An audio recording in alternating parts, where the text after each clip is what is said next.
नमस्कार बच्चों, आज कक्षा 10 के लिए हम व्याकरण में एक नया टॉपिक लेके आए हैं और उसका नाम है संवाद लेखन। संवाद लेखन बच्चों आपने कक्षा 9 में भी पढ़ा होगा और ये कक्षा 10 के सिलेबस में भी है और ये हमारे बोर्ड में 5 मार्क्स के लिए आता है, यानी 5 नंबर का ये क्वेश्चन हमारे बोर्ड में आता है। तो आज की इस क्लास में हम देखेंगे संवाद लेखन। बच्चों, मनुष्य एक सामाजिक प्राणी है और समाज में रहने के लिए, समाज में व्यवहार के लिए उसे बातचीत का सहारा लेना पड़ता है और बातचीत के माध्यम से ही वो समाज में व्यवहार को बढ़ाता है और ये बातचीत करने का तरीका ही संवाद कहलाता है। और आपने देखा होगा कि विभिन्न जो नाटक हैं, चलचित्र हैं, सिनेमा है, कहानी लेखन है, नाटक है, इनमें सब में संवाद का प्रयोग किया जाता है। संवाद एक साहित्यिक विधा बनता जा रहा है। एकांकी लेखन हो, नाटक हो या चलचित्र हो या कोई कहानी का प्रस्तुतिकरण हो या किसी घटना के बारे में लिखा गया हो, यदि किसी के बीच 2, 3 या उससे अधिक लोगों के बीच हुई बातचीत को ज्यों का त्यों लिखा जाता है, वही संवाद कहलाता है। बस इसमें यह है कि हमें उन व्यक्तियों के जिन व्यक्तियों के बीच बात हो रही है उनके नामों का यहाँ पर उल्लेख करना पड़ता है, अर्थात हमें संवाद में पात्रों के नाम लिखने होते हैं। तो संवाद एक सामान्य तौर पर बातचीत का तरीका है और बातचीत सीधे सीधे 2-3 लोगों के बीच में हो सकती है या फिर फ़ोन के माध्यम से भी हो सकती है, वो भी बात की गई संवाद ही कहलाएगी। तो देखते हैं कि संवाद लिखते समय हमें किन किन बातों का ध्यान रखना चाहिए जिससे हमारा संवाद एक अच्छे संवाद के रूप में लिखा जा सके। तो संवाद क्या है बच्चों? संवाद एक बातचीत का तरीका है। तो संवाद लिखते समय किन किन चीज़ों का ध्यान रखा जाना चाहिए? सबसे पहली बात, संवाद में प्रभावशालीता, सरल और रोचक भाषा का प्रयोग होना चाहिए।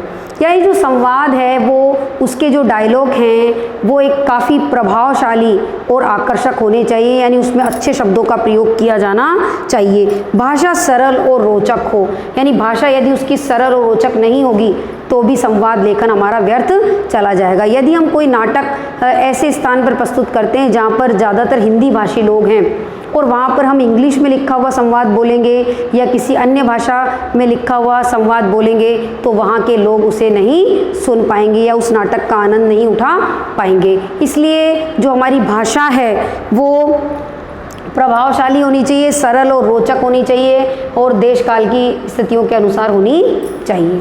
वहीं पर हम दूसरा बिंदु देखें, विचारों को तर्क सम्मत रूप से प्रस्तुत करना चाहिए। यानी जो आप नाटक या संवाद में अपने विचार रख रहे हैं उसके पीछे लॉजिक या तर्क होना चाहिए कि आप ऐसा क्यों कह रहे हैं। जैसे कि मान लो 2 मित्र आपस में मोबाइल की उपयोगिता पर बात कर रहे हैं तो कोई ऐसी बात ना करें जो उपयोगी ना हो, यानी जो बात बिल्कुल करेक्ट हो, तर्क सम्मत हो, जिसके बारे में आप प्रूफ दे सके, ऐसी बातों को ही हमें संवाद में लिखना चाहिए। यानी जो हमारी द्वारा कही गई जो बात है वो तर्क सम्मत होनी चाहिए कि आपने जो ये बात कही है वास्तव में ये सत्य है। वहीं अगर हम तीसरा पॉइंट देखें तो देश, काल और व्यक्ति के अनुरूप संवाद की शब्दावली होनी चाहिए। यानी कौन सा देश है, वहाँ पर कैसी भाषा का चलन है, कौन से काल की आप बात कर रहे हैं और व्यक्ति के अनुरूप होनी चाहिए शब्दावली।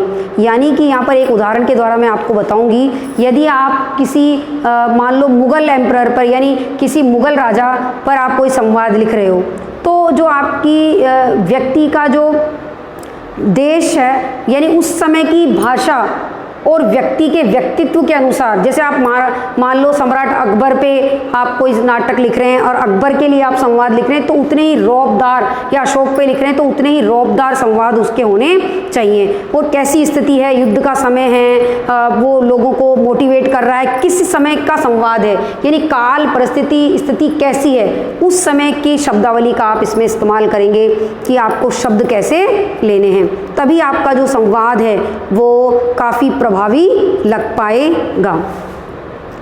स्वाभाविक प्रभाव, यानी जो संवाद है वो जब बोला जाए तो उसका जो बोलने का प्रभाव है बिल्कुल स्वाभाविक होना चाहिए, यानी नाटकीय ना लगे। यानी आपने जो शब्दों का चयन किया है वो प्रभाविक रूप से यानी आराम से जैसे नॉर्मली हम बातचीत करते हैं उस तरीके से प्रवाह के साथ बोला जाए, ना कि उसमें कुछ क्लिष्ट शब्दों का प्रयोग कर दिया जाए और क्लिष्ट शब्द या कठिन शब्दों में बोलने वाला बीच बीच में अटक जाए।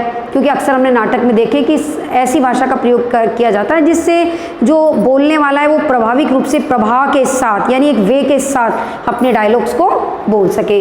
तो स्वाभाविक प्रभाव होना चाहिए, यानी ऐसा ना लगे आर्टिफिशियल, काल्पनिक ना लगे, ओरिजिनल लगे कि वास्तव में ये व्यक्ति ही, इस व्यक्ति के अनुरूप ही ये डायलॉग लिखे गए हैं। संवाद छोटे और रोचक होने चाहिए, ज़्यादा बड़े बड़े संवाद नहीं लिखे जाने चाहिए। अक्सर परीक्षा में बच्चे यही प्रश्न पूछते हैं कि कितना बड़ा संवाद लिखें।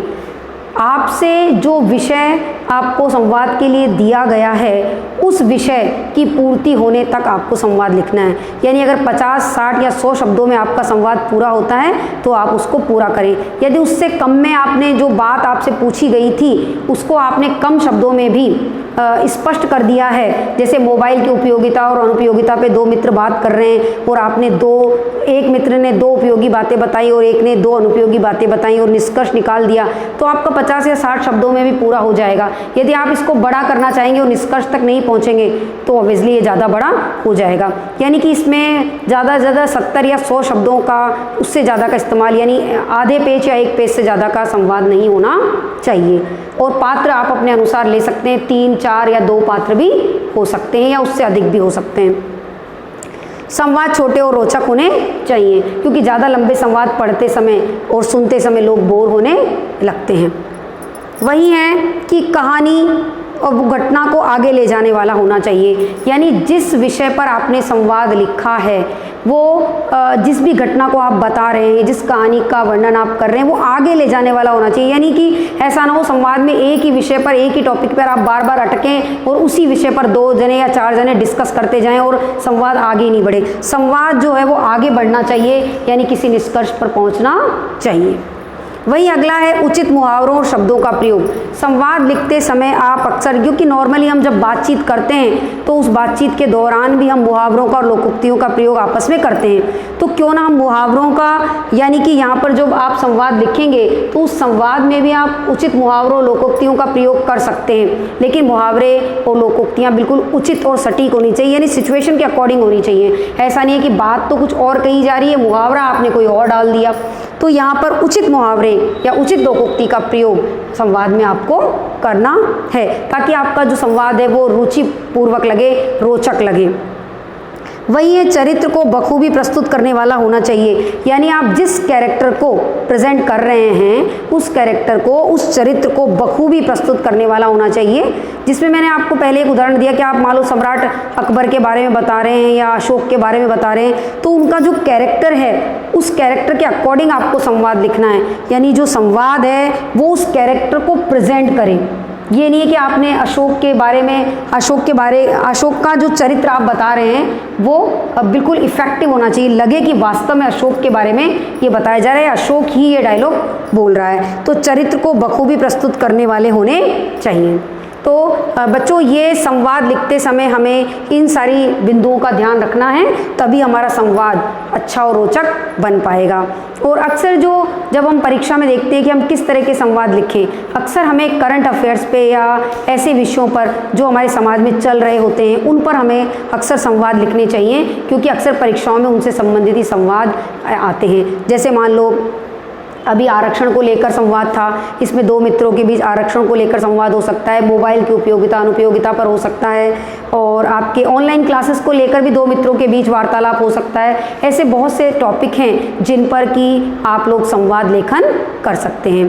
तो आशा है बच्चों आपको ये टॉपिक समझ में आया होगा और आप अपने पाठ्य पुस्तक से, यानी व्याकरण की जो किताब है उसमें से किसी 2 विषय पर आप अपने जो व्याकरण की आपकी नोटबुक है या व्याकरण का जहां आप काम करते हैं उसमें 2 संवाद आपको लिखने हैं। इसमें मोबाइल की उपयोगिता और अनुपयोगिता को लेकर 2 मित्रों के बीच संवाद लिख सकते हैं, या आप अपनी किताब से भी कोई सा संवाद लिख सकते हैं।